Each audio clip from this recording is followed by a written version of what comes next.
bienvenue Marion qui du coup travaille chez Opco qui sponsorise du coup cette émission. Merci d'être avec nous. Alors on va d'abord s'entretenir avec Ogi qui va nous parler de son métier de préparateur de commandes et ensuite on va revenir vers toi pour parler justement de ton métier au quotidien. Est-ce que Ogi est avec nous? Salut Ogi. Hello. Est-ce que tu nous entends? Oula. Ouais. Oulala, la régie. Ça va le faire. Ouais. Allô? Alors, on te voit, on t'entend. Est-ce que tu nous entends? Je crois qu'il nous entend pas. Hein. Je crois qu'il nous entend pas. Ouais, je crois pas non plus. Je crois pas qu'il nous entende. Ok. Sinon, on peut switch. Ouais, On reviendra plus tard. Juste après, t'en fais pas. Alors du coup, Marion, parle-nous un petit peu de ton poste chez Opco. Alors, moi, je suis conseillère entreprise sur le secteur Alsace. Donc, j'arrive de Strasbourg. Ah. Bienvenue. Question mobilité, ça a été? Voilà, ça va bien, Ok. ça va très bien. Et donc, voilà, je suis au contact des entreprises pour les conseiller au quotidien. Parce que Opco, c'est quoi, pour ceux qui ne connaissent pas? C'est un opérateur de compétences. D'accord. Donc, on agit dans le domaine de la formation professionnelle pour les entreprises de la mobilité. Donc, tout ce qui est service automobile, Ouais. donc les garages, concessions, services contrôle technique, etc. Et puis, la logistique, donc stockage, distribution, les services aussi, agences de voyage, distributeurs, grossistes de boissons, et aussi tout ce qui est transport maritime, fluvial, routier, Ah oui, aussi. D'accord. Hyper. ambulance, car, train, C'est géré par RATP, l'État ou c'est quelque chose de privé? Non, en fait, c'est un opérateur de compétences, donc on est mandataire, Ok. mais on est effectivement indépendant. Voilà. D'accord. Ah, du coup, est-ce qu'il est possible, avec de l'expérience, d'évoluer au sein d'un métier, n'importe lequel, passer d'un métier à l'autre dans ce même écosystème Tout à que fait. tu décris? En fait, principalement, on peut tout à fait, alors si on part du métier de préparateur de commandes, on peut tout à fait évoluer via l'expérience professionnelle, tout simplement, et puis via des formations complémentaires qui vont déboucher sur des postes transverses en tant qu'agent logistique ou agent d'entrepôt, etc. Mais aussi en termes d'évolution plutôt à responsabilité avec du management et du coup sur des postes de chef de quai, responsable d'entrepôt, voire même responsable logistique. Ok, Voilà. et du coup, est-ce que c'est un secteur qui continue de recruter et est-ce que les emplois ont été plutôt épargnés par le Covid?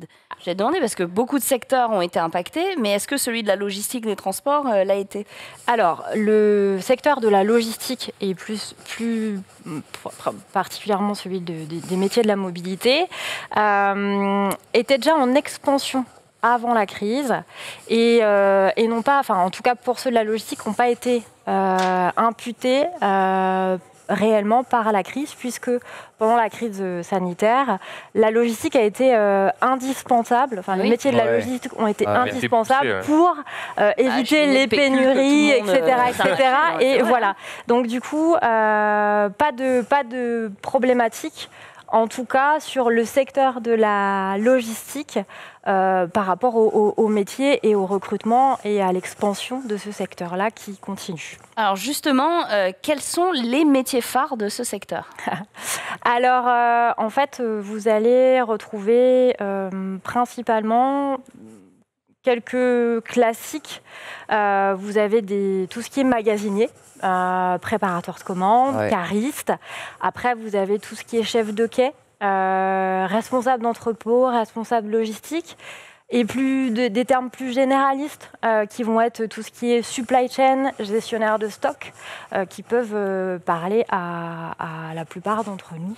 Là, si on parle de ces métiers-là aujourd'hui, c'est parce qu'il y a une pénurie de gens pour faire ces métiers? Alors, oui, il y a effectivement beaucoup de besoins. Et ce sont surtout des métiers très porteurs, en fait. C'est-à-dire que c'est des métiers en perpétuel recrutement et en perpétuel développement, parce que, du coup, avec les nouvelles technologies... les métiers évoluent avec les technologies. Les métiers évoluent. Et puis, il y a constamment besoin, effectivement, d'avoir...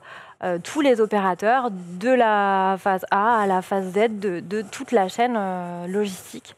Donc oui, ce sont effectivement des métiers qui sont très recherchés. Alors justement, quelles sont les perspectives de croissance pour l'avenir et les enjeux à l'horizon, voyons loin, 2025-2030 alors, on est sur une évolution des effectifs à 2030.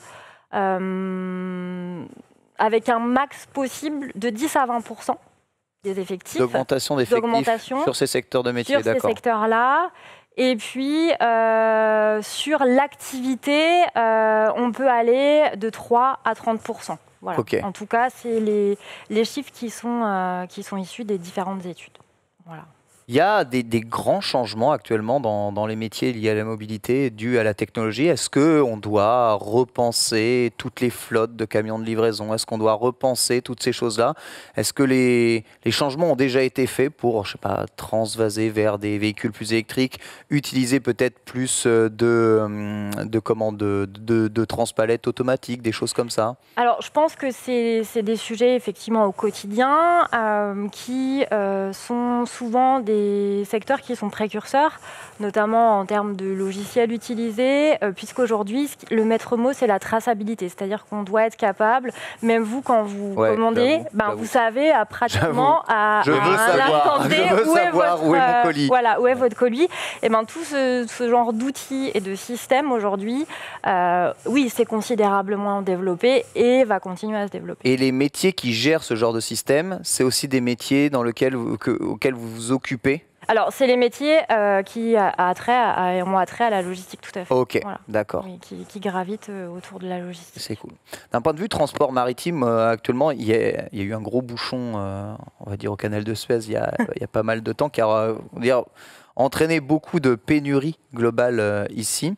Il y a des façons de repenser ou de penser justement à ces pénuries pour faire en sorte qu'elles n'arrivent plus au niveau de l'organisation des déplacements des ressources? Alors aujourd'hui, effectivement, la préoccupation, ça va être essayer de minimiser, voire éviter les risques de la rupture de la chaîne d'approvisionnement. Ouais. Donc, on va fiabiliser les prestations logistiques et donc verrouiller un maximum d'éléments pour éviter les ruptures ou les engorgements ou alors ce qui peut causer ce genre de choses.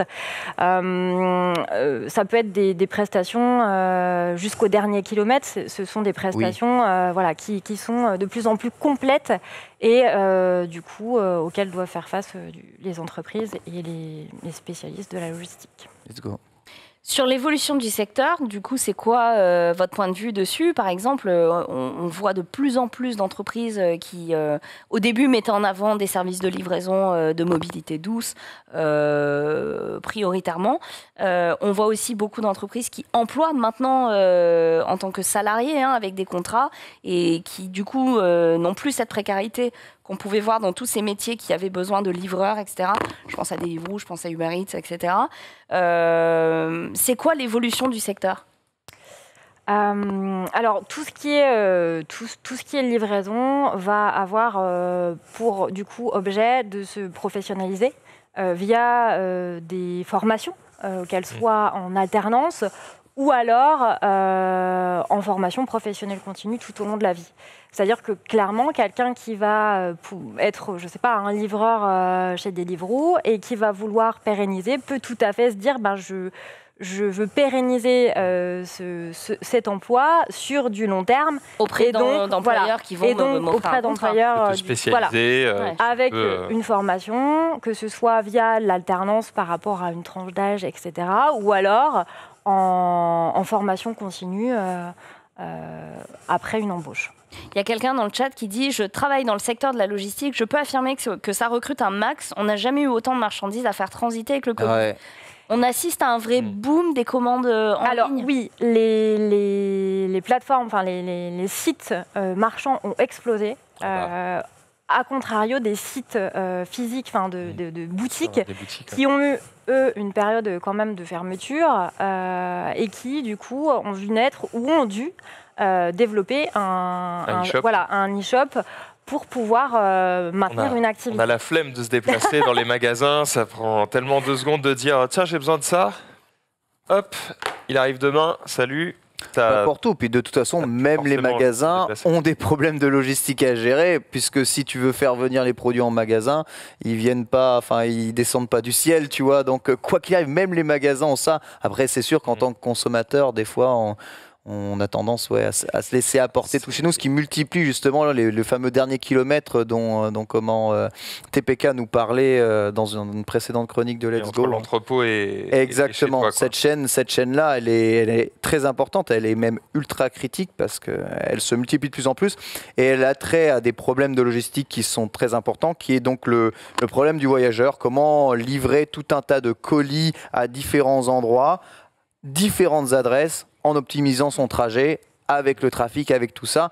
Ça, c'est des problèmes qui sont assez intéressants en vérité. Et travailler dans ce genre de problèmes de logistique peut faire gagner à la fois énormément de temps, énormément d'argent aussi à votre entreprise et satisfaire plus les clients lorsqu'ils reçoivent à temps leur colis et mieux servis. On l'a dit, on sort d'une crise où beaucoup de gens se sont mis à consommer en ligne alors qu'avant, c'était peut-être pas trop leur truc, soit parce qu'ils ont peur de mettre leur carte bleue en ligne, soit parce qu'ils aiment bien le contact avec les commerçants ou autres. Et on s'habitue vite en fait à ce luxe entre guillemets quoi. Et je pense qu'il y a des gens qui se sont mis à consommer en ligne alors qu'ils le faisaient pas trop avant et qui du coup vont continuer même une fois la crise passée. Et du coup ça va forcément augmenter les demandes de livraison en général quoi. Nico Magin dans le chat qui répond à Ken et qui dit le Père Noël il arrive très bien. Je trouve que c'est ça. Et en plus avec la saisonnalité des périodes de fin d'année là, des fêtes de fin d'année, ça explose aussi en nombre de volumes et de colis à traiter, à affréter, à livrer, etc. Est-ce que vous vous penchez sur les questions, on les avait abordées en émission, sur les nouvelles technologies, peut-être des drones de livraison, etc. C'est des choses qu'on garde dans le viseur, on fait une veille quand même pour le futur ou c'est encore un peu loin ? Alors, je pense que ça peut être une façon de procéder. Après, aujourd'hui, on reste quand même beaucoup dans du temps réel. Et donc, ça va être beaucoup d'adaptabilité. Donc, on a besoin d'humains pour le moment, quoi. Voilà. Après, ce sont des choses qui doivent et qui suivent les innovations technologiques. Donc à voir pour les années à venir. Trop bien. Est-ce qu'il y a des infos plus générales qu'on doit connaître par rapport à Opco ? Alors, on a parlé des métiers de la logistique. Ce qu'il est important de savoir, c'est que ce sont des métiers qui sont accessibles via l'alternance. Et l'alternance, cool. Aujourd'hui, c'est vraiment une façon de se former qui peut réellement être porteuse d'emploi, puisqu'on a 75% des alternants qui sont embauchés à l'issue de leur contrat. Et aujourd'hui, on a tout un tas de métiers qui sont accessibles via l'alternance. Donc c'est vraiment aujourd'hui quelque chose qui fonctionne bien et de plus en plus dans les métiers de la mobilité.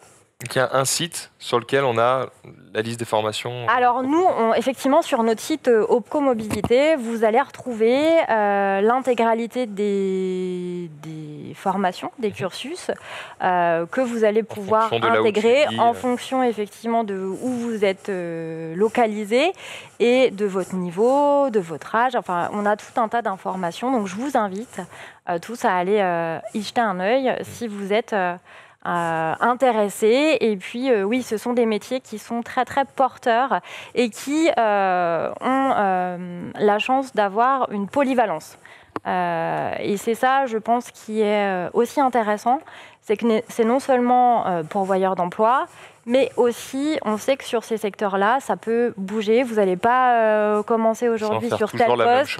Voilà, il y a tout un tas de possibilités, que ce soit du transversal, que ce soit via une formation complémentaire pour élever votre niveau de base, ou alors via l'expérience professionnelle sur des postes, des prises de responsabilité plutôt managériales avec un encadrement d'équipe, etc.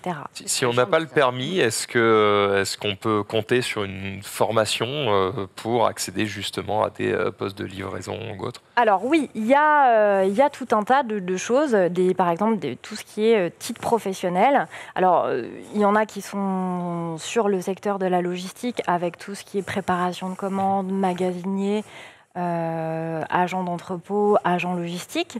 Et puis vous allez avoir l'autre partie pour acquérir un titre professionnel sur la partie conduite, etc. Voilà.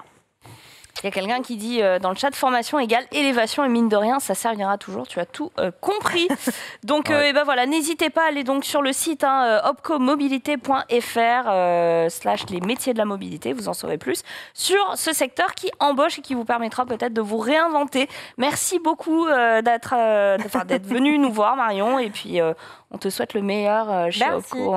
Merci beaucoup. Merci. Tout se passe bien. On croise les doigts. Et a priori, si la crise ne vous a pas impacté, alors là, que peut-il vous arriver? Et bien, très vite. Merci. Merci beaucoup. Du coup, la régie, est-ce qu'on a Ogi ou pas? Ouais, Ogi, ouais. Impeccable. Il est avec nous. Hello, ça va? Bonjour, ça va et vous? Bonjour, ça y est, on t'entend très très bien.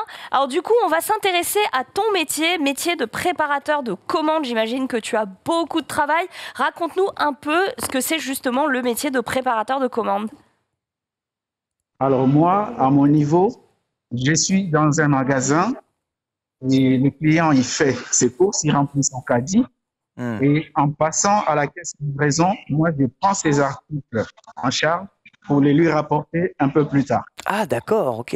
Ah oui, ils font ça. Ah ouais, c'est de la livraison en différé. Il choisit sur place et ensuite tout est emmené chez lui. Pas mal ça pour aller faire mes courses à vélo. Donc nous, il faut absolument que le client se déplace. Il arrive au magasin, il fait son choix et nous, à la suite, on lui rapporte ses articles. Ah ouais. Ça, il choisit, si tu as des aliments frais ou autre. Exactement. C'est lui qui choisit ses produits à manger. Et puis surtout, tu prends pas le risque quand tu commandes en ligne que tes produits soient remplacés s'ils ne sont pas disponibles. Exactement. Si tu voulais vraiment un truc particulier. Souvent en ligne, on donne l'équivalent, alors que nous, c'est vraiment les clients qui prennent ce qu'ils... Ok, d'accord. Du coup, ta journée type, c'est quoi? Alors, j'arrive le matin, je prépare mes caisses. Comme ça, je les installe comme ceci, en quai. Et pendant que le client il arrive, il y a une caissière qui se met en place ou un caissier. Et pendant qu'il passe les articles, nous, on les prend, on les met dans ces caisses-là. Et après, on les rapporte chez lui. Il y a un petit jeu de Tetris à essayer, j'imagine, de mettre le bon poids dans chaque caisse ou le plus d'articles possible. Oui. En fait, nous séparons tout ce qui est produits frais, tout ce qui est produits secs et tout ce qui est entretien. Donc, nous savons à peu près, il ne faut pas que ça dépasse les 12 kilos par caisse. Ah ouais. 12 kilos. Oui, parce qu'après, derrière, il y a un mec qui doit les porter. Donc... Oui, bien sûr. Il doit monter les escaliers avec au cas où il n'y a pas d'ascenseur. Donc, on prend tout ça en compte. Alors, j'allais demander justement, c'est quoi le profil le plus récurrent des gens qui font appel justement à toi? À nos services. Est-ce que c'est des gens qui habitent au 10e sans ascenseur? Non, nous, on y va jusqu'au 6. Ok. C'est déjà pas mal. Ah, jusqu'au 6, c'est pas mal, ouais. Sans ascenseur, 12 kilos. Ouais, une petite anecdote après pour vous. Sachant que la limite, il y a des packs d'eau à monter, il y a des packs de lait, il y a l'angoisse. Tout ça à faire. Bon, il lâche des pourboires des fois, les gens, quand même, quand tu montes au 6e? Oui, on va dire que les clients sont assez sympas, ça va. Alors, quand il monte au 16e arrondissement, il lâche des pourboires. Alors du coup, c'est quoi les compétences nécessaires pour être préparateur de commandes, les qualités requises selon toi? Moi, à mon niveau, il faut juste savoir lire et écrire. Et puis, respecter les consignes qui sont fixées par la société. Il n'y a pas besoin, je ne sais pas, par exemple, d'avoir une bonne condition physique. Est-ce que c'est un métier qui te demande d'avoir un peu de force ou est-ce que finalement pas tant que ça? Pas forcément, parce qu'après, on nous forme par les gestes et postures. Donc, on sait exactement comment faire pour soulever le poids. Ouais. D'accord. Il n'y a pas de souci. Vous avez une formation en fait, qui vous explique comment vous positionnez, c'est ça? Voilà, exactement. Est-ce que, du coup, ça, j'y ai jamais pensé. Je pensais qu'à la limite, il pouvait y avoir des restrictions, tu vois, genre médecine du travail qui te déclare apte à déplacer des produits lourds. Mais du coup, est-ce qu'il y a un diplôme particulier qui est requis? Non, c'est juste les certificats d'aptitude. Parce que quand on va chez le médecin, il teste, après, il sait qu'on est apte ou pas. Mais bon, c'est physiquement, en fait, qu'on doit être prêt et en forme. Sinon, tout le reste, après, ça suit. D'accord. Alors, du coup, on a des petites coupures son. Désolé. Quelles sont, du coup, les variations possibles dans l'activité que tu exerces? Du coup, est-ce que tu as d'autres missions? Est-ce que ça requiert de la polyvalence?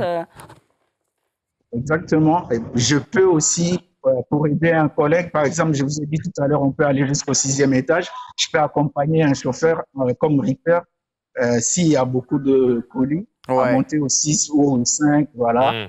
Et, voilà, je peux aussi accompagner un chauffeur et l'aider ou aider éventuellement des clients, des vieilles personnes, par exemple, on peut les aider aussi à remplir leur caddie. En fait, beaucoup d'autres choses derrière. Ça fait combien de temps que tu fais ça?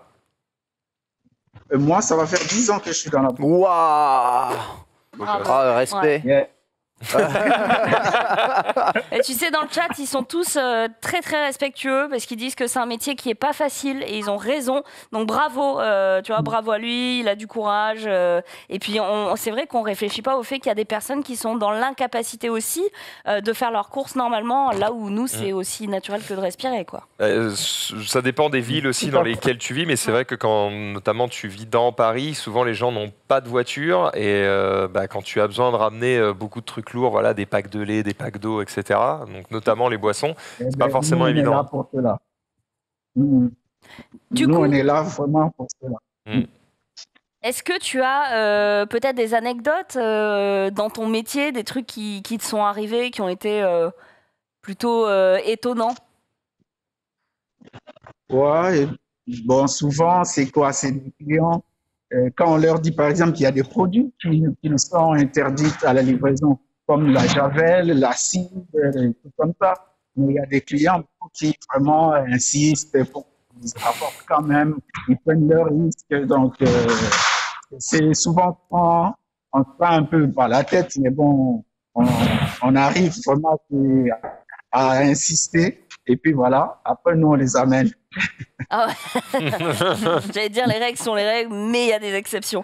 Et du coup, pendant la crise sanitaire, tu as eu peut-être tu as pu le sous-peser ou même le voir de tes propres yeux, des courses qui te paraissaient différentes, par exemple des commandes où il n'y avait que des pâtes ou des commandes où il n'y avait que des packs d'eau ou que des packs de papier toilette?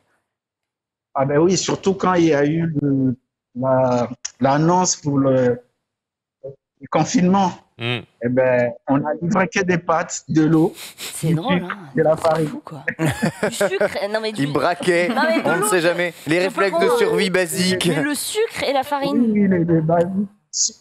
Tout le monde sait bien faire du pain. Conserve. Tout le monde sait bien faire du pain. Oui, c'était ça. Tous les rayons secs étaient vides dans le magasin. Oh. Non, c'est incroyable. Eh ben, écoute, merci beaucoup Ogi d'avoir été avec nous et nous avoir partagé ton quotidien. Je trouve ça génial qu'on puisse avoir des gens qui font des métiers qu'on ne connaît pas. De ouf. Ou en tout cas auxquels on ne pense pas assez. Ouais, merci beaucoup. Et puis bon courage dans ta fin de journurnée. Merci beaucoup. Merci à bientôt. Des bisous. Bon courage. Merci. Au revoir. Oh là là, 10 ans, quel boss, il a masterisé. Il a un doctorat en magasinier. C'est ouf. C'est ouf. Et oui, vu comme ça, GG à lui, Ogi et les caisses. On pourrait faire une série. Et ben écoutez, vous l'avez compris, vous pouvez retrouver tous les métiers liés à la logistique et à la mobilité sur Opco. Merci beaucoup encore une fois, Marion, d'avoir été avec nous. Nous Merci, te laissons Marion. retrouver le navire Opco. Et puis c'est trop bien d'avoir pu découvrir un petit peu tout ça. À très bientôt. On y reviendra dans différentes émissions, puisqu'on va approcher du coup d'autres métiers liés à la mobilité. Ouais. Donc on pourra poser d'autres questions un peu dans les mêmes sujets.